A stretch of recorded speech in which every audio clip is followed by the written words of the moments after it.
Cerita mempersembahkan serial Sandiwara Radio Babat Tanah Leluhur. Harga dan nilai kalian membuatku jadi tak bisa marah.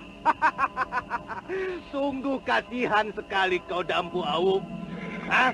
Baru saja kau ingin mencicipi kebahagiaan hidup dalam istana, semuanya menjadi batal, gagal.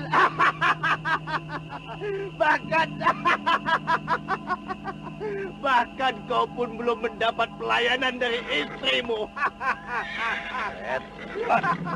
Mulut kotor.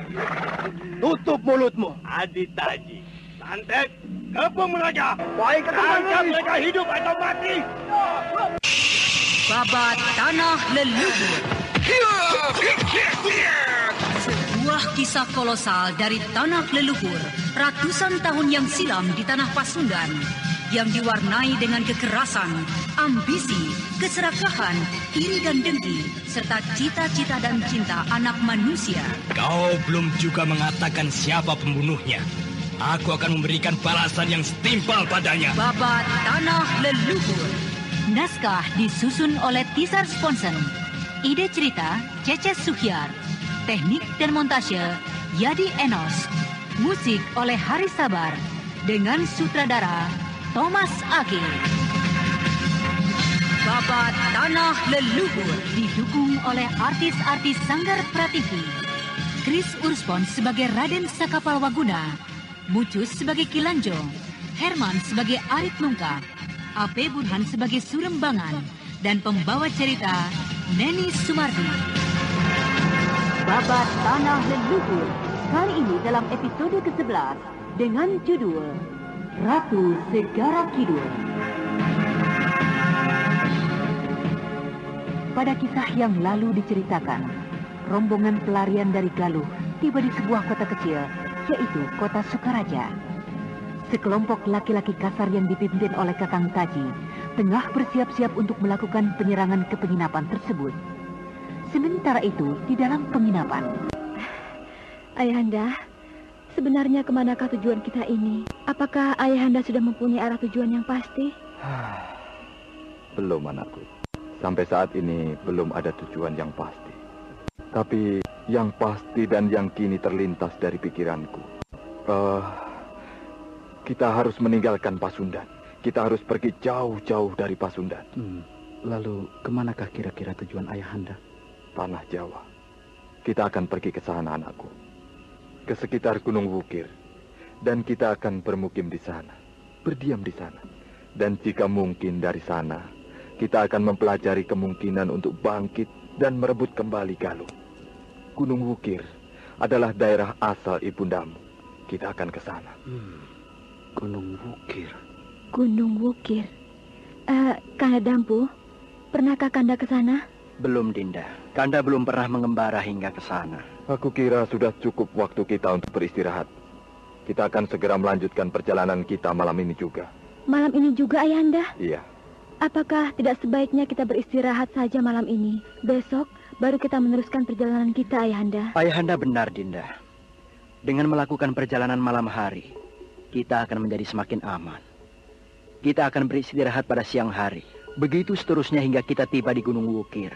Lalu, bagaimana dengan rencana kita untuk mencari wanita iblis yang telah mengganggu jenazah ibunda? Aku khawatir perjalanan kita akan menjadi semakin sia-sia. Kita tidak mungkin mencari wanita itu secara membabi buta.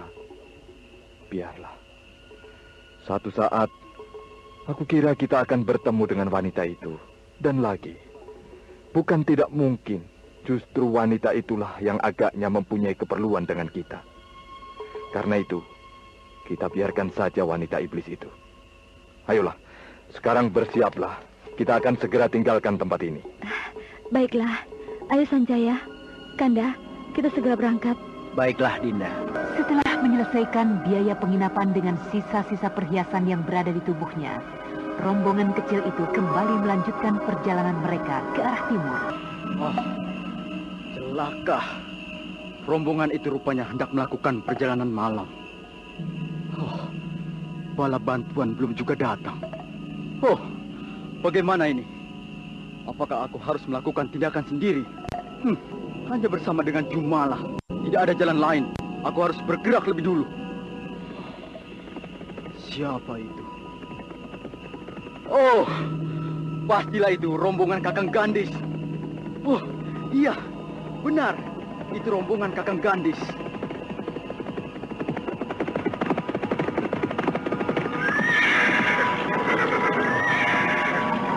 Oh, Kakang.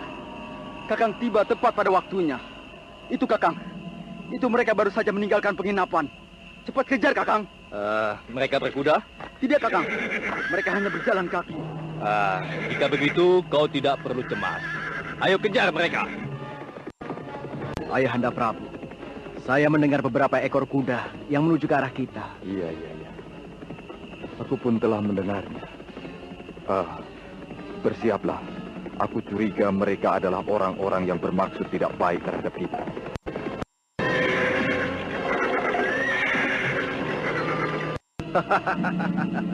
Kegelapan malam tidak akan dapat menutupi dan menyembunyikan diri kalian. Menyerahlah! Kami telah tahu siapa kalian sebenarnya. Kami pun telah tahu siapa kalian. Kegelapan malam tidak dapat menyembunyikan wajah kalian. Aku tahu. Kalian adalah anjing-anjing penjilat Prabu Sora.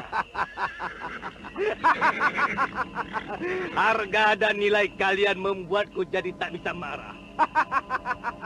Sungguh kasihan sekali kau Dampu Awuk. Baru saja kau ingin mencicipi kebahagiaan hidup dalam istana, semuanya menjadi batal, gagal.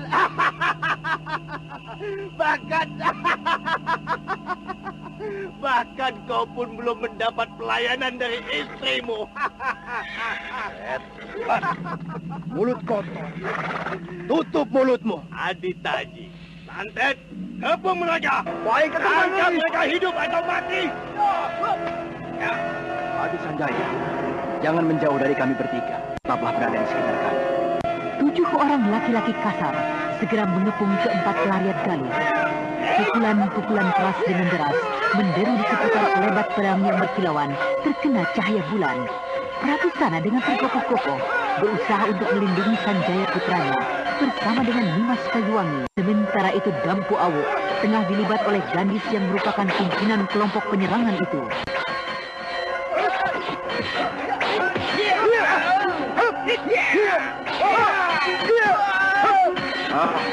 Ternyata kalian semua adalah murid-murid dari perguruan Tangkuban Perahu.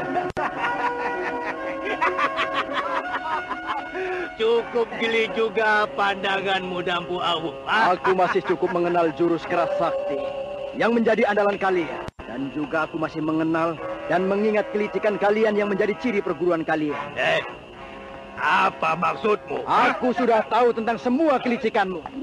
Tapi aku belum mengetahui maksud dan tujuanmu mengotori nama baik kami, Ning Sewu. Bagus. Jika kau memang sudah tahu. Jika begitu, sekarang kita akan berhadapan secara kesatria. Kau dapat membuktikan bahwa kau memang pantas untuk tersinggung. Jika kau tidak bisa mengalahkan aku, tidak pantas kau untuk tersinggung. Ayolah!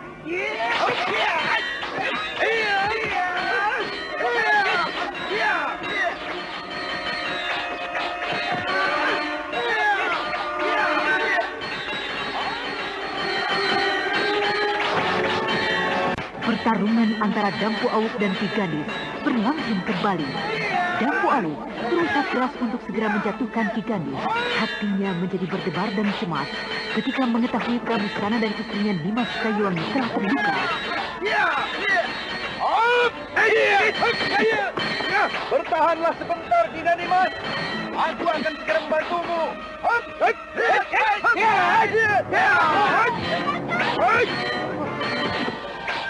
Nimas, anakku.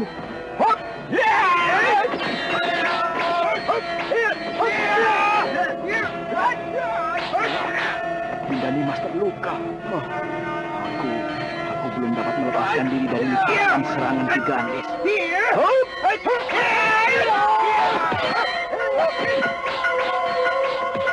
Dampu Awuk yang melihat istrinya Nimas Kayuwangi terhuyung sambil mendekat pinggangnya yang mengucurkan darah, segera segera saja mengamuk bagai banting ketaton, mengamuk menyerang Ki Gandis dengan membabi buta tanpa lagi mempedulikan keselamatannya.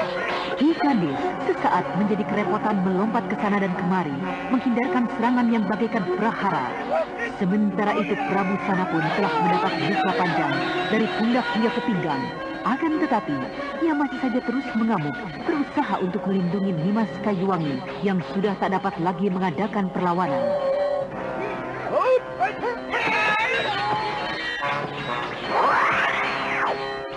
Pada saat-saat yang berbahaya itu, tiba-tiba berkelebat sesosok bayangan yang kemudian disusul oleh beberapa bayangan lainnya terjun ke arena pertempuran itu, membantu dan mendesak kelompok tangkuban perahu.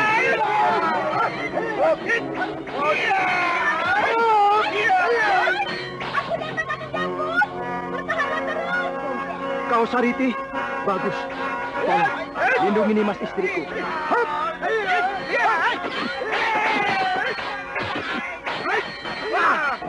Bagaimana Kakang Gandis? Apa yang akan kita lakukan sekarang? Tinggalkan saja Raja. Kita akan kembali lagi mencarinya. Jangan lari kau pengecut!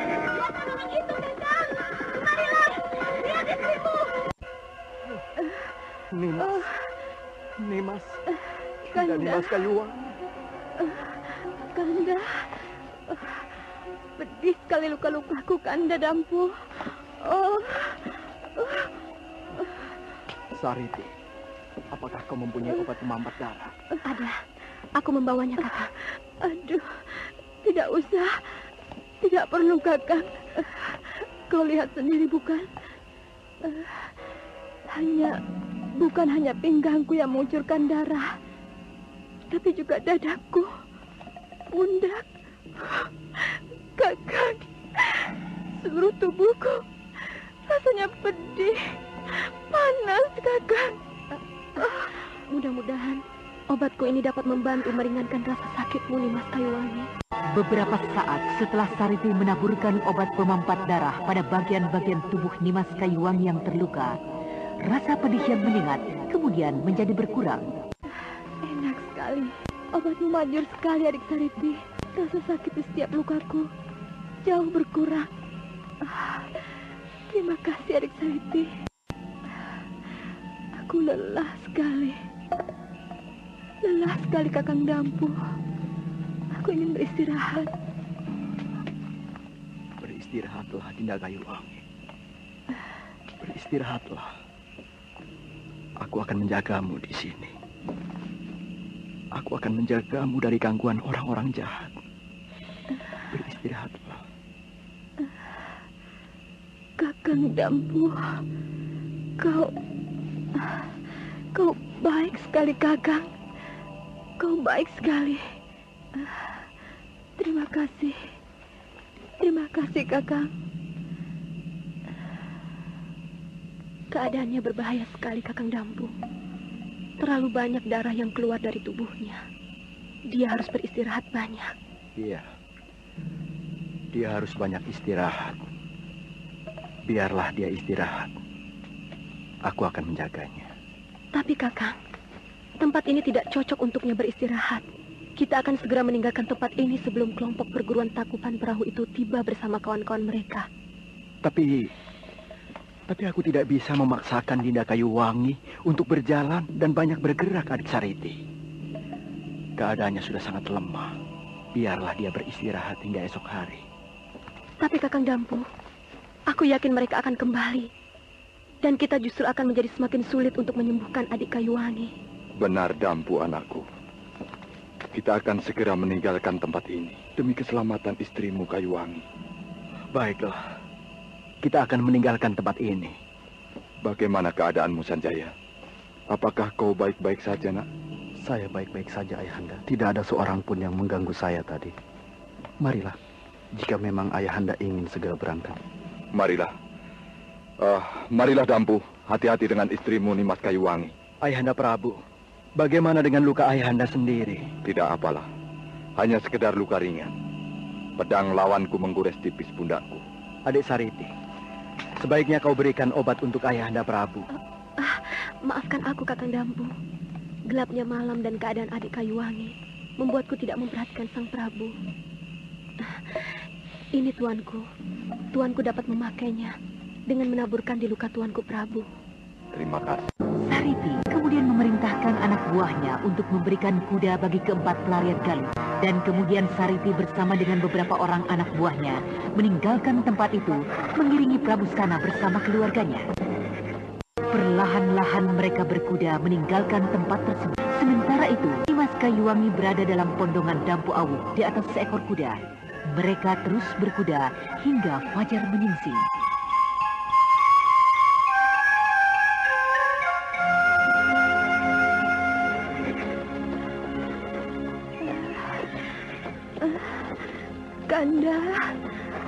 Kanda Dampu, Kakang. Ada apa, Dinda Kayuwangi? Aku di sini. Kau berada dalam pondonganku. Oh, Kanda, berhentilah sebentar, Kanda. Aku tak tahan lagi.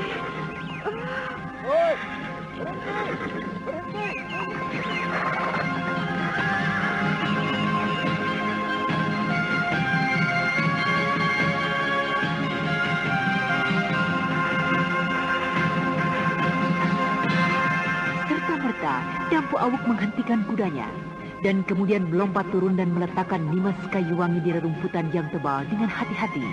Sementara itu, Prabu Sana, Sariti dan Sanjaya juga telah mendekati Nimas Kayuwangi. Dinda Kayuwangi, kau berbaringlah di rumput tebal ini, Dinda.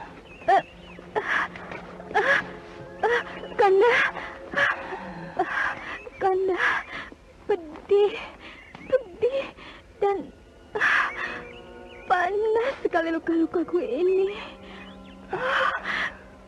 Kau tahanlah. Kanda, aku tak kuat lagi. Kanda. Sariti, cepatlah. Kau berikan kembali obat itu. Sudahlah, percuma Kanda, percuma. Aku merasa hidupku ini, hidupku ini tidak akan lama lagi, Kanda. Bertahanlah, anakku. Lukamu itu akan dapat disembuhkan, nak. Kita akan segera tiba di kota dan mencari seorang tabib yang pandai di sana. Tidak, Ayahanda. Tidak ada gunanya lagi. Kanda, iya. Sayang sekali akan begini jadinya. Kita belum lagi mengenyam kebahagiaan hidup rumah tangga. Kita belum lagi penuh bersanding. Belum lagi sempurna menyelesaikan perayaan perkawinan kita. Sudah seperti ini jadinya. Dinda, kita akan segera mengenyam kebahagiaan itu. Anda sekarang masih mendengarkan Sandiwara Radio Babat Tanah Leluhur di channel Fauzan Ihsan. Bersama Ayahanda dan Sanjaya. Tidak, Kanda. Tidak mungkin. Umurku agaknya tidak memungkinkan kita untuk terus bersama. Aku ingin sekali melayanimu, Kanda Dampu Awuk. Aku ingin sekali melaksanakan tugas seorang istri, merawat dan mengurusmu, Kanda. Kanda. Dinda, kau kelak akan melakukannya, Dinda. Tidak, Kanda. Tidak mungkin lagi. Kanda Dampu, apakah Kanda mencintai Dinda? Mengapa itu kau tanyakan, Dinda? Kau adalah istriku. Tidak, Kanda. Perkawinan ini buat Kanda pastilah bukan satu hal yang menyenangkan. Kanda mungkin merasa terpaksa dengan perkawinan kita. Aku dapat merasakan itu, Kanda. Kanda pasti sudah mempunyai seorang kekasih yang mencintai Kanda, yang pasti menunggu-nunggu Kanda. Tidak, Dinda Kayuwangi. Aku mencintaimu. Aku mencintaimu dengan sepenuh hati. Sampai hatikah Kanda mendustai Dinda yang berada dalam keadaan seperti ini? Dengarlah Dinda. Dengan sejujur-jujurnya Kanda berkata, sebelumnya Kanda memang mempunyai kekasih.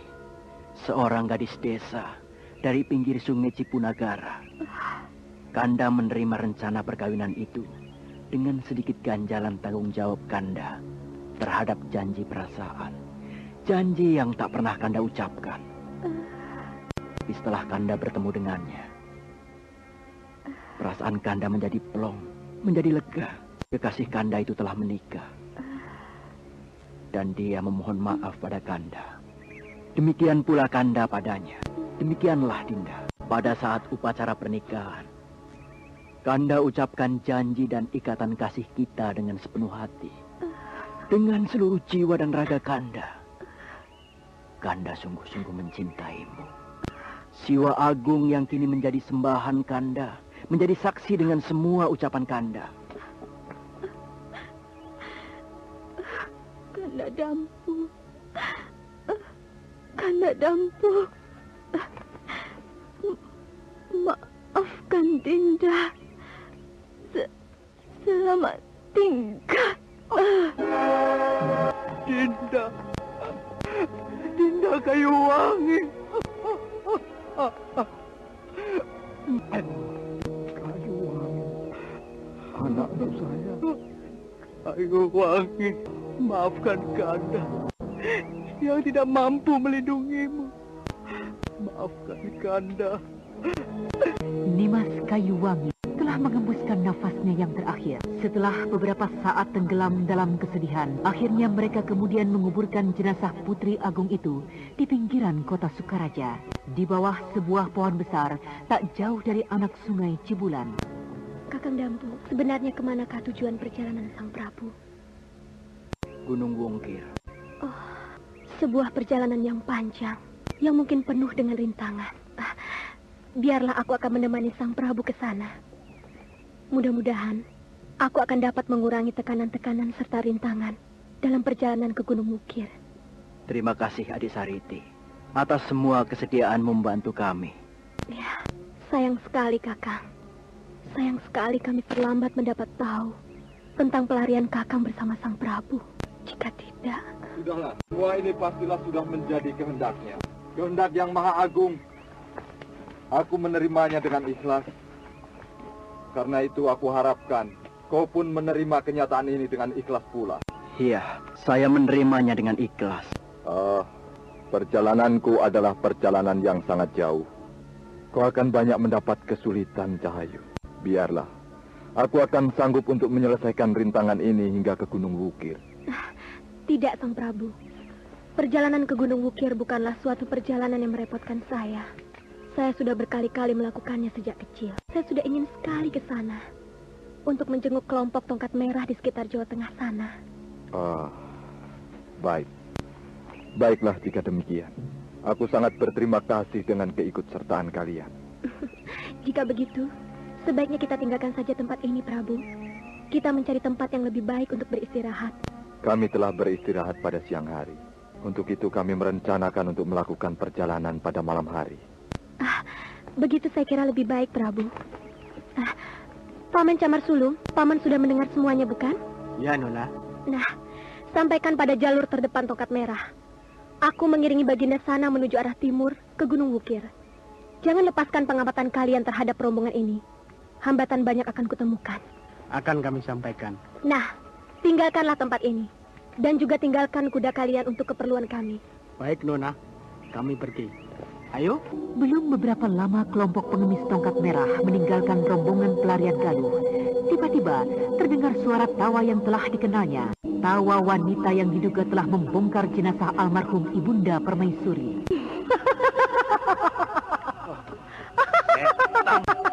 Kau lagi. Siapa yang tertawa itu, Kakang?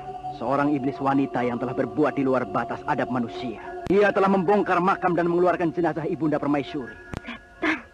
Jahanam keji.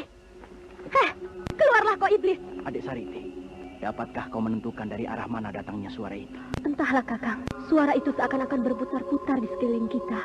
Hebat sekali kepandaian itu, Suami. Ayahanda, naikkanlah adik Sanjaya ke atas kuda itu. Kita akan mencoba mengejar wanita iblis itu. Bersiaplah. Oh, baiklah anakku Dampu. Oh, mari Sanjaya. Iya, aku sudah mulai dapat menduga arah suaranya. Benar, Kakang. Iya, iya. Di sebelah selatan. Di samping kanan kita. Lihatlah itu, Kakang. Di atas pohon besar itu. Aku melihat bayangan hitam yang bergerak-gerak. Kau rupanya tengah berusaha untuk mencari aku? Ya, baiklah. Jika kau hendak menangkapku, ayolah kita main kejar-kejaran. Lihat itu, Kakang.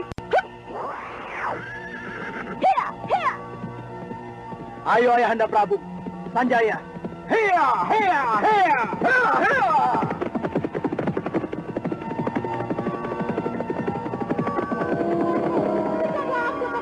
Jika kau memang mampu. Aku penasaran, Kakang.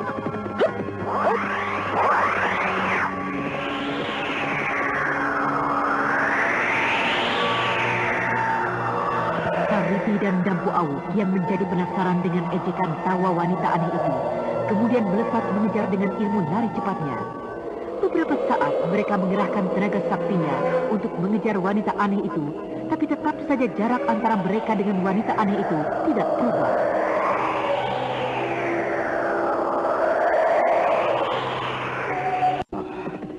Setan itu agaknya dengan sengaja hendak mempermainkan kita. Sudahlah, kita biarkan saja. Aneh sekali. Siapakah orang itu sesungguhnya? Jika kalian ingin tahu siapakah diriku, kenapa kalian tidak segera saja tangkap aku dan kemudian dengan sendirinya kalian mengetahui siapa diri kami ini? Bagaimana, Kakang Dampu? Aku tidak tahu, Adik Sariti. Aku semakin menjadi penasaran. Tapi kepandaian wanita itu... Iya, kepandaian wanita itu bukanlah tandingan kita. Kukira hanya guru saja yang mampu untuk mengejarnya dan mungkin menangkapnya.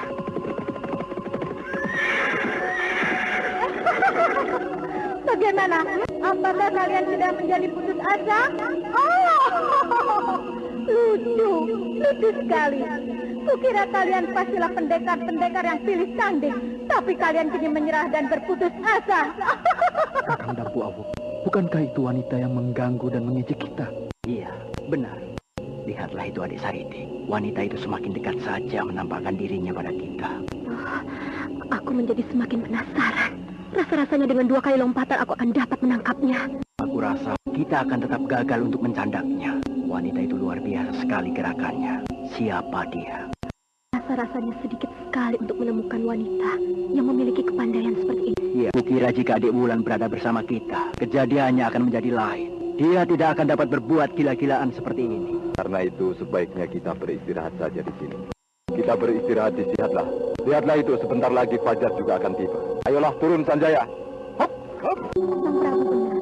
Kita lihat saja apa sebenarnya mau wanita aneh itu. Duduk dan beristirahatlah, Kakang Dampu. Baiklah Adik Sariti. Hei, apakah mungkin dia Mayang Telasi? Kukira tidak mungkin. Kepandaian Mayang Telasi memang berada di atas kita, tapi tidaklah sehebat ini. Kecepatan wanita itu agaknya hanya Adik Wulan saja yang dapat mengatasinya. Tapi Kakang Awu, pandaian Mayang Telasi sekarang ini sudah jauh meningkat. Ilmu selendang saktinya luar biasa sekali. Mungkinkah dia? Keduanya sejenak mulai tergoda oleh kecurigaan mereka terhadap Mayang Telasi. Mereka mencoba untuk mereka-reka kembali. Lihatlah Sanjaya. Sebaiknya lah kalian mencontoh sikapnya. Tidur? Bagus sekali. Dalam situasi seperti ini ia sanggup untuk memejamkan matanya. Benar Adik Sariti. Sebaiknya kita beristirahat dan tidak melayaninya. Kau tidurlah Sariti. Biar aku yang berjaga. Tapi Kakak... Tidurlah. Nanti sebelum fajar ku bangunkan. Dan kau boleh berganti jaga denganku. Tidurlah tuanku. Baiklah anakku Dampu Awu. Bangunkanlah kami segera jika terjadi sesuatu. Baik Ayahanda. Tanpa mempedulikan wanita aneh itu, rombongan pelarian itu kemudian beristirahat untuk tidur. Malam menjadi semakin larut, tapi wanita misterius itu tetap saja berdiri pada jarak yang tidak terlalu jauh dari Dampu Awu. Sementara itu, Raden Sanjaya yang asik tertidur.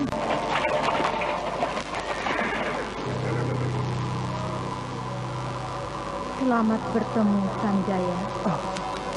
Siapakah kau? Seorang Dewita?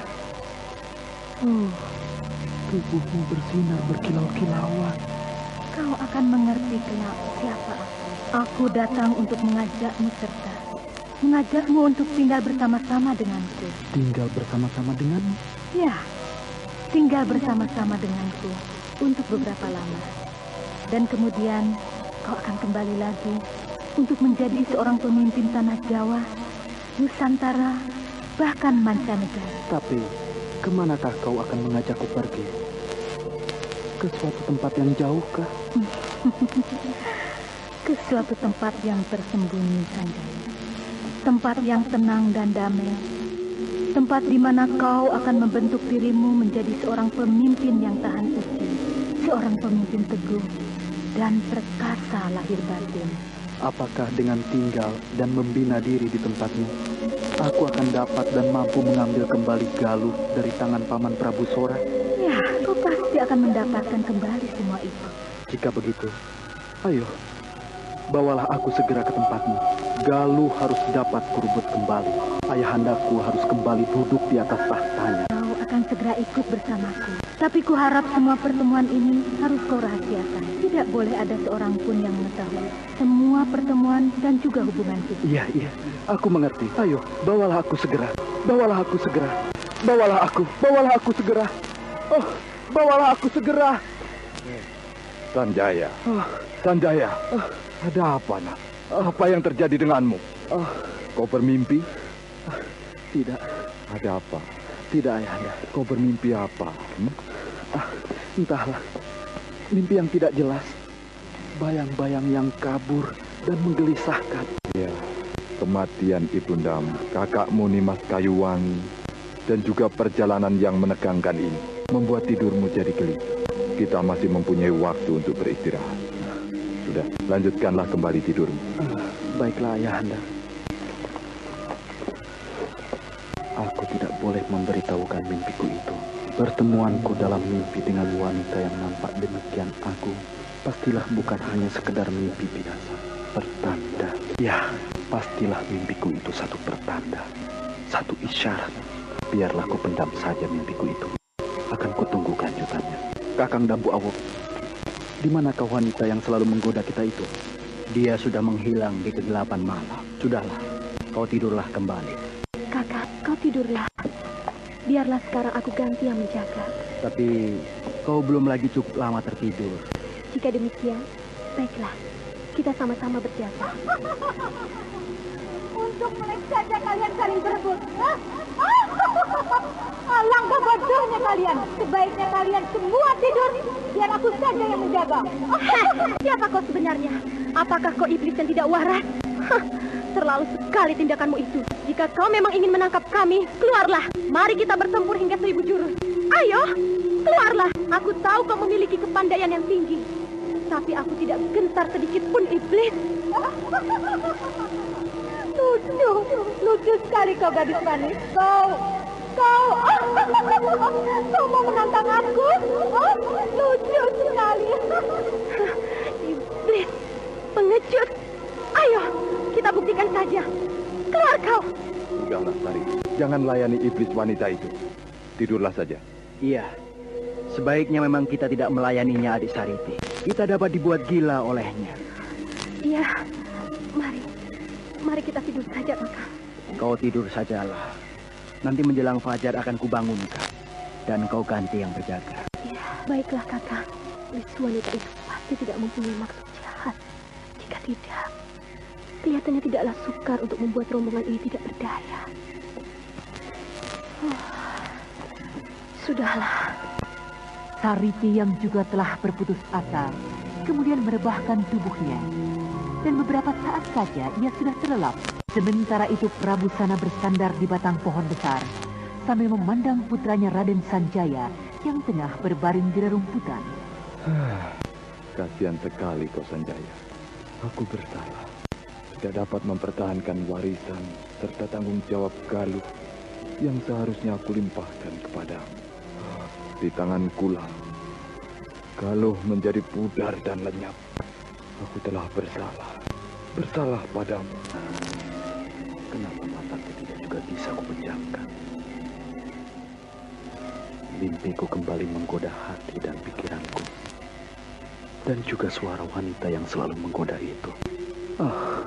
Apakah mungkin dia wanita yang sama? Biarlah. Akan kutunggu saja petunjuk selanjutnya dari wanita agung itu.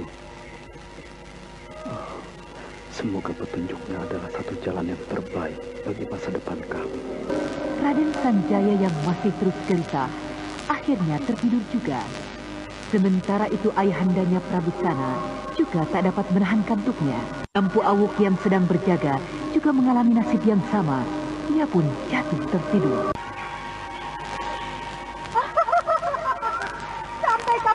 Anda sekarang masih mendengarkan Sandiwara Radio Babat Tanah Leluhur di channel Fauzan Ihsan. Dia kembali mengganggu kita. Setan iblis wanita. Oh, kalian bukannya berterima kasih, tapi malah memaki. Menyesal aku membangunkan kalian. Itu, lihatlah di semak-semak di sekitar kalian. Tahan! Siapakah kau itu? Hah? Ayo keluar, kawan-kawan! Kelompok anjing Prabu Sora itu datang kembali. Ternyata wanita misterius itu telah menyelamatkan kita. Iya, benar-benar tidak dapat ku mengerti. Kali ini aku akan membawa perlian Galuh sekaligus dengan orang terpenting dari kelompok manusia usil, pengemis yang suka mencampuri urusan orang.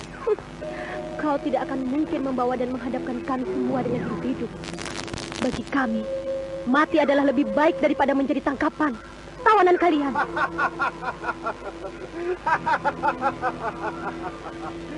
Hebat sekali sumbarmu gadis manis. Hei, ayo gabung mereka. Tangkap hidup atau mati. Sanjaya, tetaplah kau di tengah-tengah kami. Ayahanda Prabu, harap jangan terpancing untuk meninggalkan kelompok ini. Bersiaplah, mereka sudah semakin rapat.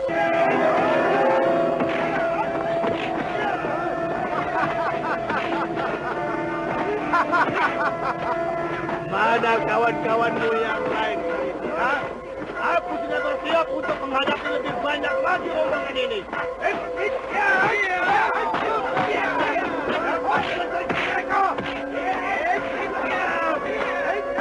Kita akan kembali ke Indraprastha secepatnya, sekalipun hanya dengan mayat mereka.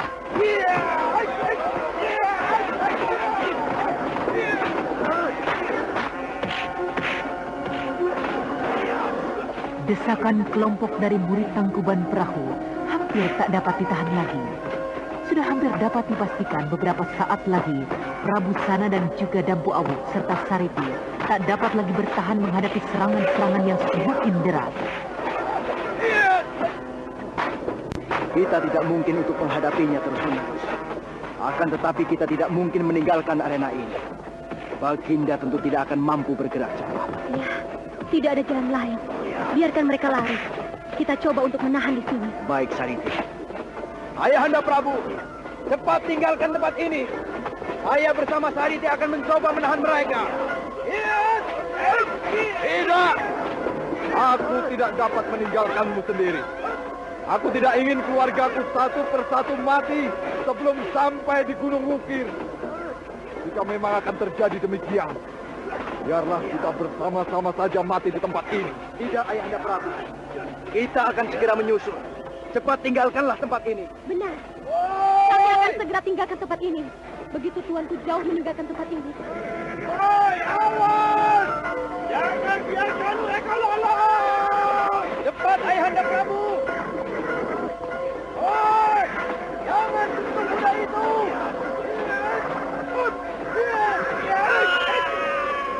Cepat, Ayahanda! Sanjaya! Sariti! Lindungi Sanjaya! Hei! Jangan biarkan kuda itu lolos! Tangkap mereka! Kemana kalian?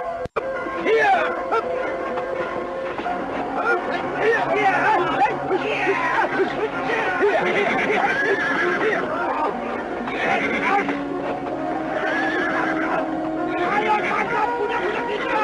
Kita harus dapat mengejar kawanan penting itu.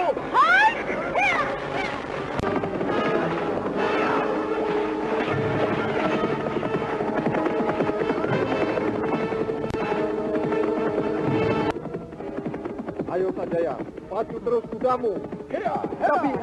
Tapi bagaimanakah dengan Kakang Dampu Awuk dan Sariti ayahanda? Dia akan segera menyusul kita.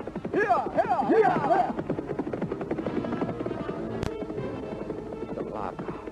Mereka berhasil mengejar kita. Lihat itu, 3 ekor kuda di belakang kita. Kenapa ayahanda tidak melawan saja? Melawan jika hanya untuk mati penasaran. Sia-sia Sanjaya. Kita masih mempunyai kesempatan untuk lari menyelamatkan diri. Kita pergunakan agar kelak kita dapat membuat perhitungan kembali dengan Prabu Sora.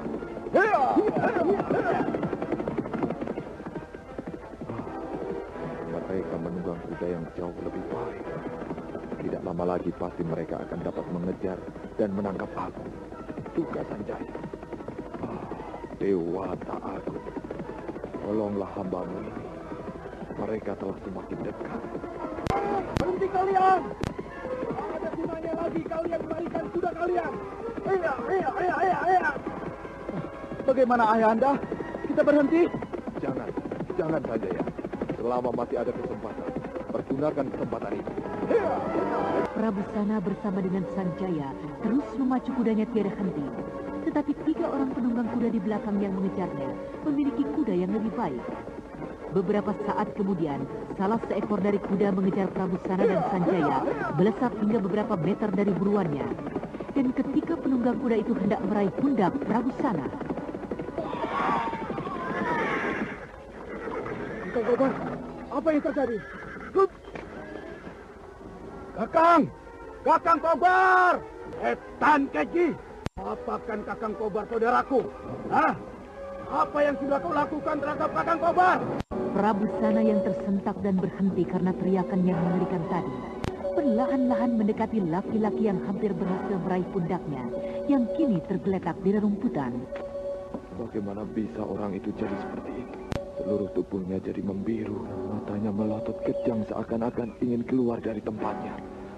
Dan darah mengalir keluar dari kuping, hidung, mata dan mulutnya. Apa yang telah terjadi? Mana bisa seperti itu? Manusia keji. Kau sangat keji. Kau harus kucincang sebagai pembalasannya. Walaupun dia hendak membunuhku, tidak mungkin aku membela diri dengan membuatnya seperti itu. Kau memang keji. Licik. Korban sudah di depan. Tapi kau juga tidak mau mengakui. Kau masih ingkar? Hah? Kau tidak mau mengakui perbuatan yang keji itu? Tidak, Kisanak. Aku bukanlah seorang pembunuh kejam. Aku bukanlah pembunuh berdarah dingin. Aku tidak melakukan perbuatan itu. Apakah kau melihat aku melakukannya, Kisanak? Aku mengayunkan tangan, melemparkan sesuatu? Kakang, apakah ada orang lain yang mungkin membantunya? Entahlah di Sumbat. Ya, agaknya memang demikian. Apakah di Sumbat ingat suara tawa wanita yang menggagalkan rencana kita saat kita akan menangkapnya selagi tidur? Tawa wanita yang membangunkan mereka. Ya Kakang.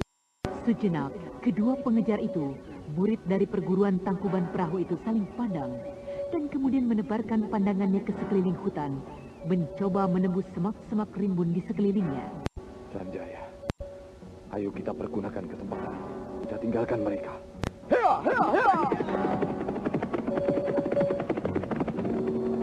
Kita sudah diganggu oleh bayang-bayang tentang wanita itu. Ayolah Kakang, kita kejar kembali dan tangkap mereka. Tapi bagaimana dengan mayat Kakang Kobar? Kita biarkan saja Kakang. Nanti kita akan mengurusnya. Baiklah. Ayo. Ayo.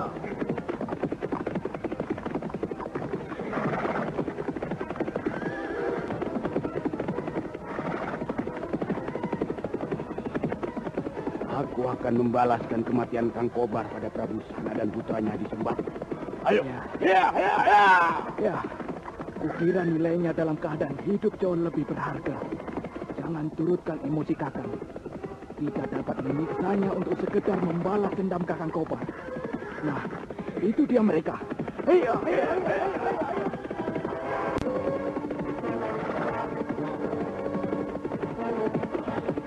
Kau harus merasakan balasan dari perbuatanmu itu. Kamu sana. Kakang, ingat nilai dari buruan kita. Kita akan dapat menangkapnya hidup-hidup kali ini. Aku tidak peduli. Aku akan melepaskan tangannya.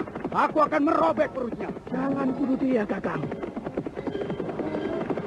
Laki-laki kasar yang telah diselimuti oleh dendam itu melesat bersama kudanya meninggalkan adiknya. Dan beberapa saat ketika ia berhasil mengejar Prabu Sana. Bunuh kau pembunuh Kakang Kobar! Oh, iya! Oh, Kakang Jamus. Oh, Kakang, jangan bunuh aku. Jangan bunuh aku. Seorang lagi telah mati dengan cara yang sama. Lihat, Ayah, tubuhnya juga membiru. Darah kental mengalir dari matanya yang melotot kesakitan. Kuping, hidung, dan mulut juga mengeluarkan darah kental. Pastilah wanita itu yang melakukannya. Iya, dialah yang selalu mengikuti kita, mengganggu dan juga menolong kita. Entah apa maksudnya. Saya kira dia bukanlah orang jahat, Ayah. Dia tidak bermaksud jahat. Iya, mungkin juga begitu. Ayolah, kita tinggalkan tempat ini, Sanjaya. Hop!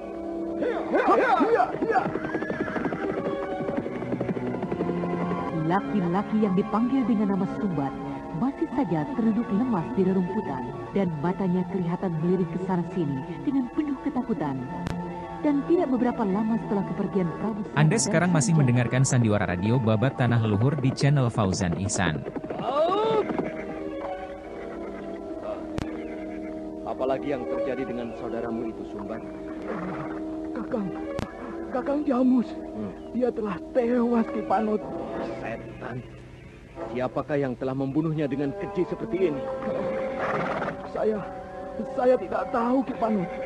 Saya tidak tahu. Tiba-tiba saja Kakang Kobar dan juga Kakang Jamus berteriak kesakitan dan jatuh dari punggung kudanya. Bodoh, goblok, dusta kau. Bagaimana bisa dia jadi seperti ini jika tidak ada yang menotok 7 jalan darah di tubuhnya? Saya berkata sesungguhnya, Ki Panut. Saya melihatnya sendiri, Kakang Kobar dan juga Kakang Jamus jatuh dari kudanya. Dan kemudian tewas dalam keadaan yang mengerikan seperti ini. Saya menduga perbuatan ini adalah perbuatan dari wanita. Ya, seorang wanita yang kami dengar hanya suaranya saja, Ki Panut. Aneh. Bagaimana bisa seperti itu? Apakah dia memiliki ilmu meringankan tubuh yang sangat hebat, sehingga kalian tidak mampu melihat bayangannya sekalipun? Kakang Kobar maupun Kakang Jamus tewas ketika sedang mengayunkan pedangnya, Ki Panut. Ketika hendak membacok Prabu Sana. Di mana sekarang pelarian itu? Dia berkuda ke arah selatan, Ki. Uruslah mayat saudaramu. Biar aku yang akan menangkap mereka. Siapakah wanita yang melindungi Baginda Sana dan Sanjaya secara sembunyi-sembunyi? Aku akan mengejarnya dan segera membuktikannya.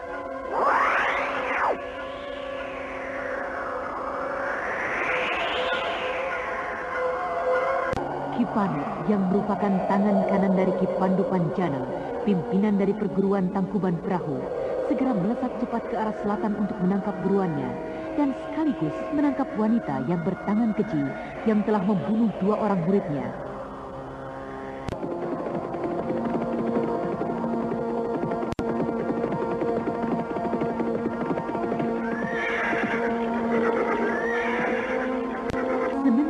Setelah berkuda beberapa lama dan merasa sudah cukup jauh meninggalkan para pengejarnya, kedua pelarian dari Galuh itu berhenti untuk beristirahat. Tubuhku lelah sekali, Sanjaya. Kukira kau pun tidak berbeda. Kita beristirahat di sini saja. Sambil menunggu kakangmu Dampu Awuk dan juga Sariti. Iya. Apakah mungkin Kakang Dampu Awuk akan dapat menyelamatkan diri dari kepungan orang-orang jahat itu, Ayahanda? Kakangmu Dampu Awuk bersama Sariti adalah dua pendekar yang sudah banyak pengalaman. Ilmunya sangat tinggi. Kukira ia akan mampu menyelamatkan diri dari kepungan orang-orang jahat tadi. Iya. Semoga saja Kakang Dampu Awuk selamat. Demikian juga Kakak Sariti. Mereka orang-orang yang baik. Sudah, beristirahatlah kau Sanjaya. Kita akan segera meneruskan perjalanan kita beberapa saat lagi. Baiklah, Ayahanda. Prabu Sana kemudian meluruskan kakinya, sedangkan tubuhnya disandarkan pada batang pohon yang rindang. Sementara itu Sanjaya mempergunakan waktu istirahat itu dengan sebaik-baiknya. Saat itu belum lagi tengah hari, panas mentari belum lagi menggigit kulit. Dan setelah cukup bersiap-siap untuk meneruskan pelariannya.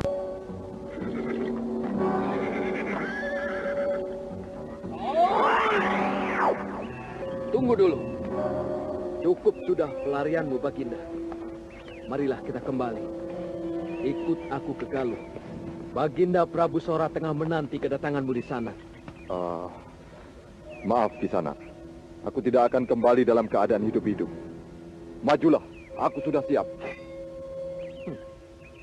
Di mana wanita pelindungmu itu? Mengapa tidak kau suruh saja dia keluar menghadapiku? Siapa yang melindungiku? Jangan kau berpura-pura. Suruh dia keluar untuk menghadapi aku. Bagaimana aku dapat menyuruhnya keluar jika aku tidak tahu siapa dia dan di mana dia? Kau masih juga akan berpura-pura rupanya. Jika aku mempunyai seorang pelindung yang sakti, untuk apa dia aku sembunyikan? Bukankah sebaiknya dia bersama-sama denganku saja berkuda? Aku tidak mau tahu. Jika memang kau tidak mau menyuruhnya keluar, aku akan memaksanya dengan cara menyakitimu. Hai wanita licik, pengecut, ayo keluarlah. Ayo hadapi aku, Ki Panut dari perguruan Tangkuban Perahu. Baiklah. Aku akan memaksamu keluar dengan caraku sendiri. Marilah kau, Baginda. Ki Panut kemudian melompat untuk meraih dan menangkap Prabu Sana. Tapi belum lagi tangannya berhasil menyentuh tubuh Prabu Sana.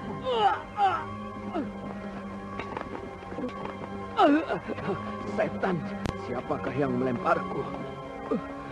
Tolakan tenaganya luar biasa sekali. Baiklah, aku akan coba sekali lagi. Ki Panut yang merasa penasaran kembali bersiap. Seluruh tenaga saktinya dikerahkan. Dan kemudian kedua tangannya terpentang, siap untuk menangkap Baginda Prabu Sana.